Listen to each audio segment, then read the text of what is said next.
Hello, Biophores. We're ready to start the muscular system, and this is chapter 10. So we have about 600 skeletal muscles, and the very lucky thing is that you do not need to know all 600. But we do have a little list for you to learn in lab, but not all 600, so that's the good news. Often you hear that it takes more muscles, more facial muscles, to frown than it does to smile, therefore you should prefer to smile rather than frown. And the bad news is that actually it takes 12 muscles to smile and only 11 to frown. So, oh my gosh, that's one other fallacy here. But still, it's best to smile. We have, 36 muscles of facial expressions. Isn't that amazing? That's when you think that the actors really know how to mess with those 36 to be able to show emotion on their faces. It's really great. So skeletal muscle vocabulary is what we're going to start with, and you've already been introduced to this because you've done your drawings of tissues. And there you saw that, I'm going to skip to the second thing on the item on this slide, which is the sarcolemma. The sarcolemma is the cell membrane of a muscle cell. And the sarcoplasm is the cytoplasm, which is everything that's inside of a cell, inside of the muscle cell. And then going back to the first item on my list there, which was the cell fiber. This is confusing, or it was to me at first, because now I'm telling you that a cell in the muscular system can also be a fiber. And a fiber, before, like when we talked about skin, we were talking about, oh, these are the cells, and then there's collagen fibers, which are not really cells, they're fibers. Well, now the fiber and the cell in this chapter is interchangeable. Cell fiber, we mean one cell, one single cell. Very confusing.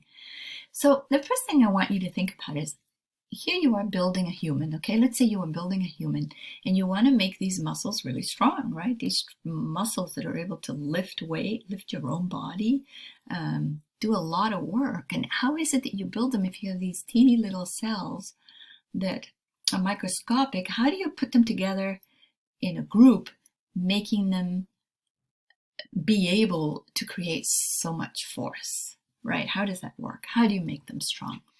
So if you were to look at an entire muscle, like the one in my picture here, right? What you see, I'm going to change the color of my pen. I'm going to black. What you see is the entire muscle. I'm seeing here an entire muscle. And then in between, these compartments. And in between, outlining this particular compartment here is connective tissue called fascia.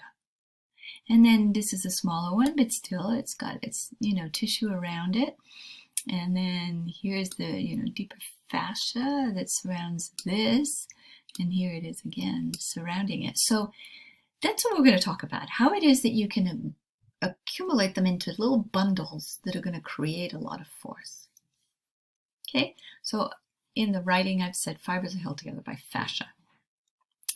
And let's keep going with that. Fascia, a fascia-wrapped compartment, one of those sections is going to include one or more functionally related muscles. Of course, you want them functionally related because you don't want one muscle within that fascia wanting to do one thing and the other one wanting to do something different. So you've got to have them all in one group doing exactly the same function. Along inside that fascia is also going to be their nerve that's going to stimulate them to work. It's going to be the arteries and veins, which are the blood supply that arrives to that little functional group. And then deep fascia has both collagen and elastin fibers. And this is going to allow, just like it did in the skin, it's going to allow this to be extensible so that it can stretch. And it's resilient, which means if you were to stretch it and then let go, it's going to go back to its original conformation. So something that's elastic, has elastic fibers, is one that's going to stretch and come back. And something that's extensible you can actually make it change shape. Okay, but we want to stay with that idea of all these little compartments wrapped by fascia. And so these fascia have different names, don't you know? And look at the piece of the fascia that's actually here attaching onto the bone is a tendon. But that tendon isn't made up of just this outer fascia lining here. Do you notice? No, it's made up of all the inner ones also here that are all traveling within the muscle over to this section and coming together to form one big ropey tendon. Okay, so where are all those wrappers? Well, first is the big muscle. Then we have these small groups here that I'm going to outline like this. Are fascicles. So a fascicle is these groups of muscles, right, that have similar function that are wrapped by fascia, and they sit all together side by side in a big muscle. You've seen this if you're a meat eater.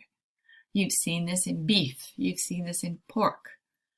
Because when you cook it, let's say you put some pork in a pan and cook it, boil it. Let's say you boil it for hours. What's going to happen is it's going to the big muscle chunk is going to fall apart, and what's going to be left behind are little stringy strands of meat. Correct? That stringy strand actually is a fascicle. A fascicle with another fascicle and another fascicle and another fascicle all put together are going to make the entire muscle bundle. So carnitas, that's what you have to think of, right? As stringy meat, that are fascicles that still have their fascia on them, therefore they haven't fallen apart. If you were to continue to cook that for hours and hours and hours and hours, it would turn into mashed potato, right? You would get rid of, not literally mashed potato, mashed muscle cells. But what I'm trying to say is that each one of those are wrapped. And then on top of that, we are going to pull out one of these fascicles, right? So here's one fascicle that we're going to look at now. And it is made up of what? Cells or fiber. Remember the name fiber also means muscle cell. So this little guy and that little guy and each one of these that I'm circling here are a cell. And here we've pulled out one cell.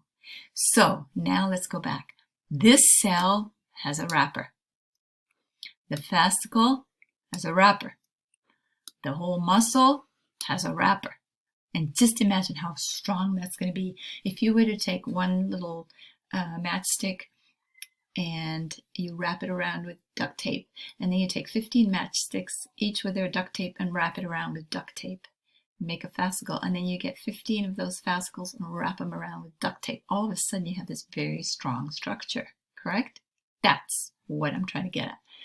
Those wrappers, when they're just wrapped around the cell alone, it's called endomysium because it's smallest here inside, endomysium.